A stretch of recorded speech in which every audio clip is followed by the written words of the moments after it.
Thutha wa gukorwo ahotetwo ngucanio ithatu kuma draw ithatu ngucanio ithathatu cia ica ikuhi, kocha Gabriel Njoroge akinanio Kingi kurerikana atigithitio wira ta nyavara wa kirabu kia Murang'a Seal na kuria riu muteithiriria wake Dennis Okoth niwe uranyavara kirabu kiu. Seal muthenya wa ira kiharoini gia kwao muci St Sebastian Park ni mararemereirwo kuinukia pointi ithatu thutha wa kunyitwo draw ya bao 1-1 magithaka na AFC Leopards wikendi thiru makiguthwo ni Bandari FC ya Gicũa-inĩ na nguru igiri gutari macokio. Kwa awali tulipoteza games zingine mistake kidogo pia officiating ukiangalia kwa boli yetu saa hii iko na maswali mingi sana. Itanya ria Okoth ni gutigirira ni macokereria thutha wa mabra ma kirithimathi na meguka na mayo gutigirira ni macoka thini wa topo. Tunashukuru kwanza mafans ambao wanazidi kuja grau, ni fiti, wanajua kusukuma vijana, ni sawa.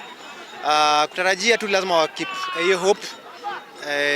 Lazima itakuwa season nzuri kwa hii team. Omuthe Posta Rangers kiharoini kia Ulinzi Complex megukorwo magithaka na wanajeshi Ulinzi Stars thakenda miaraho guku nao Bidco United makihibita nyeki na Shabana kiharoini gia Thika Municipal. KCB ariani ya keri murugamoini wa metha na pointi 27 marina gia thi na Nzoi ya Sugar kiharoini gia Police Sacco guku muci munene wa Nairobi. Ngiribotera Inooro TV metha ya mathako ritwa riakwa ni Mugure wa Karuiru.